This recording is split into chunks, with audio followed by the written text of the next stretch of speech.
सुफला मलयज शीतला सस्य श्यामला सस्य श्यामला मातरम वंदे मातरम।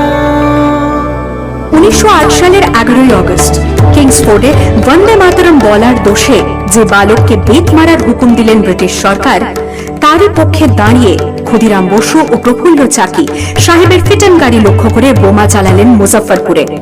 সাহেব নিহত হলেন না, তবু নাবালক ক্ষুদিরামকে ফাঁসির হুকুম দেয়া হলো।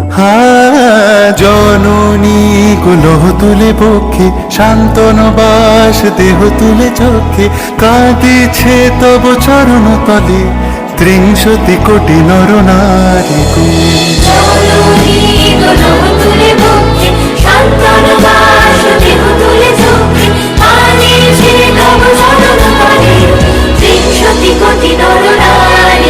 যারা স্বর্গগত তারা এখনো জানে স্বর্গের যে প্রিয় জন্মভূমি এসো স্বদেশ প্রতের মহাদীক্ষালু সে মৃত্যুঞ্জয়ের চরণ জমি। যারা জীর্ণ জাতির বুকে জাগালো আশা মন মলিন মুখে জোগালো ভাষা আজি রক্ত কমলে গাথা আজি রক্ত কমলে গাথা মাল্য খালে বিজয় লক্ষ্মী দেবতাদের গলে মুক্তির মন্দির শোকানো তলি কত প্রাণ হলো বলিদান লেখা আছে অশ্রু জলে লেখা আছে অশ্রু জলে।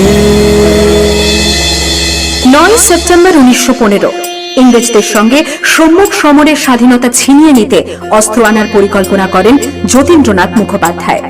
বালেশ্বরে সঙ্গীদের নিয়ে জাহাজ থেকে সেই অস্ত্র নামাতে গেলে ইংরেজ বাহিনী তাঁদের ঘিরে ফেলে। বুড়িবালমের তীরে লড়াই বাঁধে বিরাট ইংরেজ বাহিনী বনাম বাঘা যতীন ও তার 4 সতীর্থদের। এককালে শুধু ভোজালি হাতে যিনি বাঘ মেরেছিলেন সেই বীর সেদিন লুটিয়ে পড়লেন।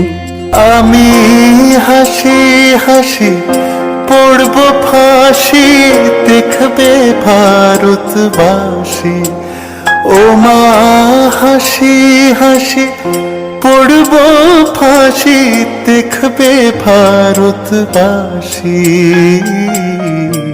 একবার বিদায় দে মা ঘুরে আসি। 18 এপ্রিল 1918 মাস্টারদা সূর্য সেন ও তাঁর 65 জন শিষ্য মিলে পরিকল্পনা করে চট্টগ্রামে ব্রিটিশ পুলিশের অস্ত্রাগার লুট করেন এবং তারপরে লুকিয়ে আশ্রয় নেন জালালাবাদ পাহাড়ে।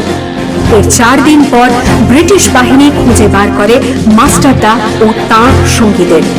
সেদিনের অস্তমিত সূর্য ছিল সূর্য সেনের রক্তের আহ্বান শোনো আহ্বান আসি মাঠঘাট বন পেরিয়ে দুস্তার বাধা প্রস্তার ফেলে বন্যার মতো বেরিয়ে আহ্বান শোনো আহ্বান আসি মাঠঘাট বন পেরিয়ে দুস্তার বাধা প্রস্তার ফেলে বন্যার মতো বেরিয়ে যুব সঞ্চিত শক্তি দিয়েছে সারা হিমগিরি শুনল কি সূর্যের ইশারা যাত্রা শুরু উচ্ছ্বাস ছুটে দুর্বার বেগে তটিনী উত্তাপ তালে উত্তাপ নাচে মুক্ত শত নটিনী যাত্রা শুরু উচ্ছ্বাস ছুটে দুর্বার বেগে তটিনী উত্তাপ তালে উত্তাপ নাচে মুক্ত শত নটিনী।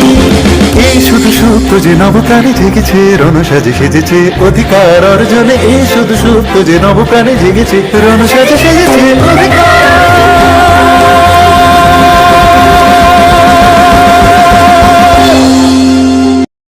8ই ডিসেম্বর 1930 বিনয় বসু, বাদল গুপ্ত, দীনেশ গুপ্ত সাহেবী পোশাকে ট্যাক্সি থেকে এসে নামলেন রাইটার্স বিল্ডিং এর সামনে। সোজা উঠে গেলেন দোতলায়। সামনেই সিমসনের ঘর। দ্বাররক্ষীকে ঠেলে ঢুকে গেলেন ভেতরে। বন্দুকের আওয়াজে গর্জে উঠল রাইটার্স। লুটিয়ে পড়লেন সিমসন। এরপর রাইটার্স বিল্ডিং এর অলিন্দ বারবার গর্জে উঠল বিপ্লবীদের গুলির শব্দে। তারপর টেগার্ট সাহেব তার বাহিনী নিয়ে ঘিরে ফেললেন বিনয়, বাদল, দীনেশকে। তেরে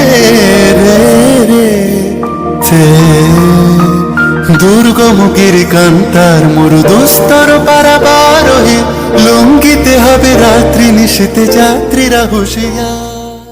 1943-এর 30শে ডিসেম্বর জাপান সরকারের অধীনে থাকা আন্দামান দ্বীপ সেদিন হস্তান্তর করা হলো Indian national আর্মিকে।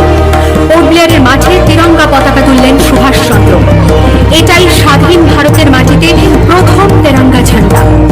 আইএনএর commander in chief Subhash Chandra Bose হলেন ভারত, যাকে স্বীকৃতি দিয়েছিল 18টি দেশ। যদি তোর লাশ শুনে কেউ না আসে,